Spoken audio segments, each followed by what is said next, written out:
your fancy. You can have it any way you want. Your fancy. You can have anything you like. It's your fancy. You can have it any way you want. Your fancy. You can have anything you like. Hello, I'm Pastor Rosemary, the Astrology Angel, and I've been a Feng Shui professional consultant and practitioner for over 25 years.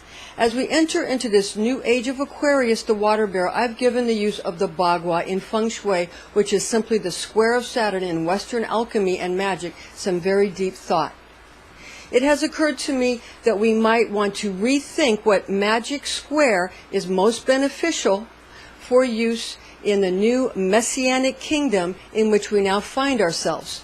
There is no need to remove use of our traditional Saturnine Bagua or magic square during the Aquarian age, which is ruled by Saturn and Uranus, but we must consider very seriously utilizing some of our other planetary magic squares, also called Kamea, instead of or even in addition to our Bagua or Kamea of Saturn, if we wish to prosper and prosper more abundantly during a new Aquarian eon.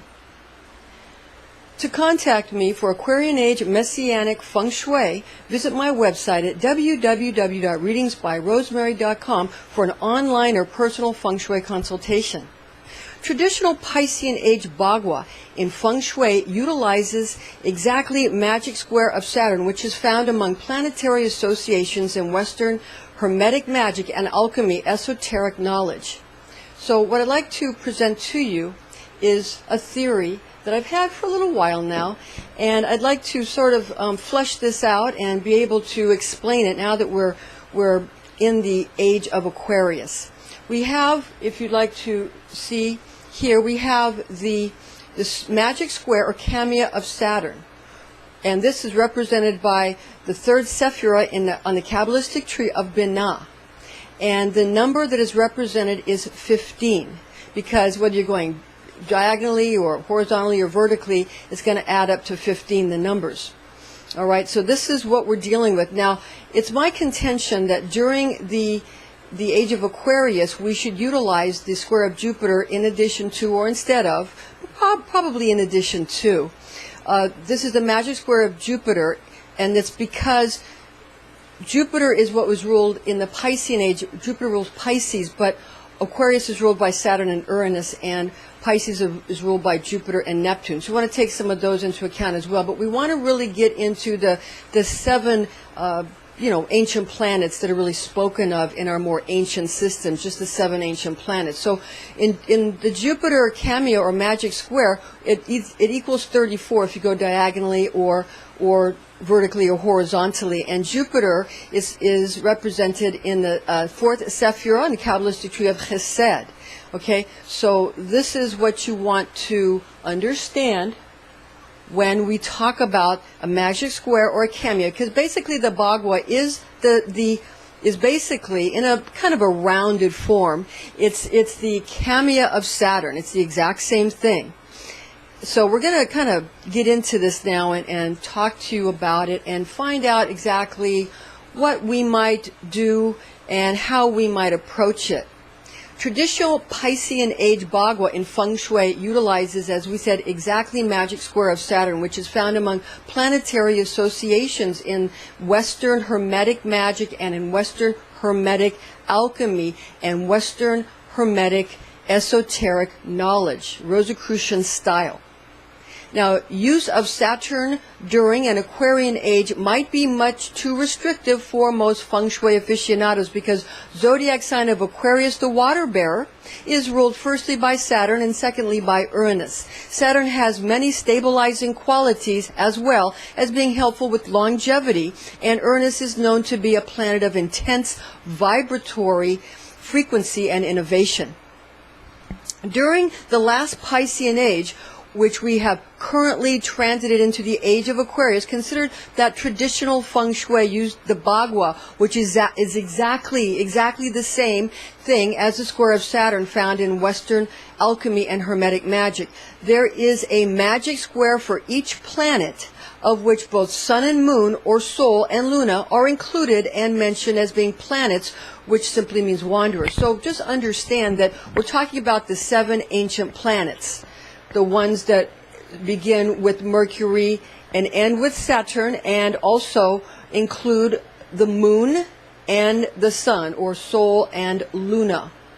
Now, Pisces was ruled firstly by Jupiter with its qualities of mercy, abundance, and memory, and ruled secondly by Neptune with its qualities of distant otherworldly consciousness with ample amounts of mental stimulation. It is no wonder that Feng Shui practitioners use the Bagua of restrictive Saturn, or the Saturn, the square of Saturn, or the Kamea of Saturn, during a merciful age of Pisces, based upon a sign with elemental qualities of mutable water. Pisces, Zodiac angel, is Omnisciel, and it's going to symbolize waters of birth, such as amniotic fluid. Neptune is associated with Poseidon, god of the sea. Jupiter is the Roman god, Poseidon the Greek god, and El, the Hebrew aspect of God association in the Kabbalistic Sapphire of Chesed, with Jupiter's assigned planetary archangel of Sachiel. Now, some Kabbalistic associations name planetary archangel Zadkiel for Jupiter and Chesed frequencies. Jupiter is known as the attribute of God the Father, found in Isaiah, that's chapter 63, verse 16, in the Webster Bible translation. Watch this: doubtless thou art our Father, though Abraham be ignorant of us, and Israel acknowledge us not. Thou, O Lord, art our Father, our Redeemer, thy name is from everlasting. Saturn, with his parental laws, is an understandable choice for use during a Piscean age of initiation, new life, and great freedom. Roman god Saturn is found in the Sephir of Binah on the Kabbalistic tree, with his Greek name being Kronos and his Hebrew attribute of God being Yud-He-Vav-He Elohim, or Yahweh Elohim. Planetary archangel for Saturn is Cassiel, the magician's companion, a practical and encyclopedic guide to magical and religious symbolism by Bill Whitcomb gives Kronos the title Father Time on page 403. So this is the magician's companion. This is a great book, a practical and encyclopedic guide to magical and religious system, again by Bill Whitcomb. So you want to make sure that if you're practicing any form of magic that you get this book. It's very, very helpful. Now that we have entered into the current Aquarian age, which is ruled by Saturn in earnest, we must remember that although we can still choose to use the traditional Bagua in Feng Shui, which is based upon the planetary magic square of Saturn, we should be mindful to note that such a choice will add much restriction, though, and it's going to actually an enormous amount of stability, however, and enduring longevity. With that said, one might want to utilize some of the more merciful planets found on the merciful side of the Kabbalistic tree, such as Jupiter, to add health, wealth, and abundance, and mercy, or even planetary qualities found on the middle pillar, being Sol, or the sun, to add success.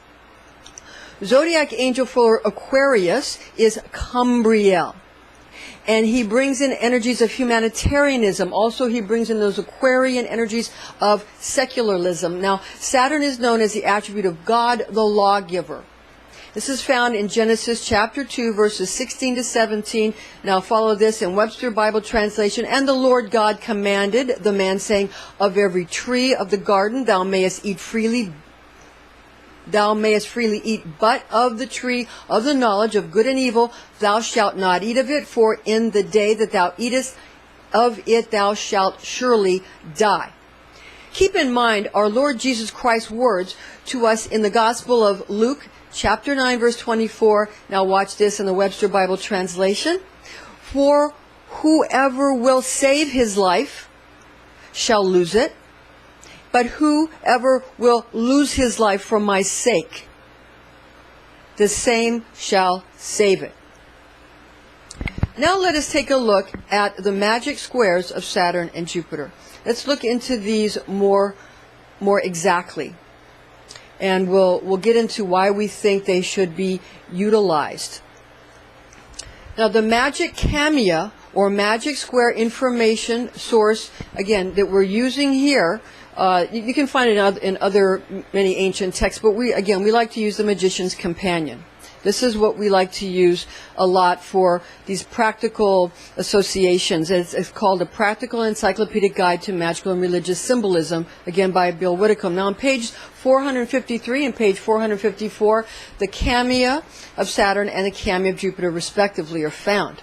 So again, if you use Saturn, remember, whether you go vertically or horizontally or diagonally, it's going to equal the number 15. And it's associated with the planet Saturn, the Kamea of Saturn. Binah is the Sephirah on the tree, and the third, that's the third Sephirah. So there's 1, 2, 3, 1, 2, 3. You understand?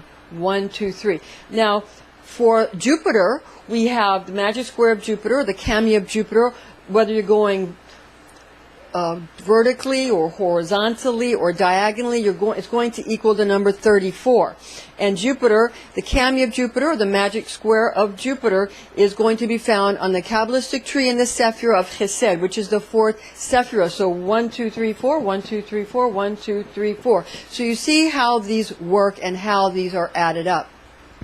So we're going to be getting into this during this time as we get into the age of Aquarius. We're going to be giving you each of the signs, and we're going to be giving you the magic square or Kamea associated with each sign so that you can utilize it yourself if you want to add to or use instead of the Saturn square, which is used.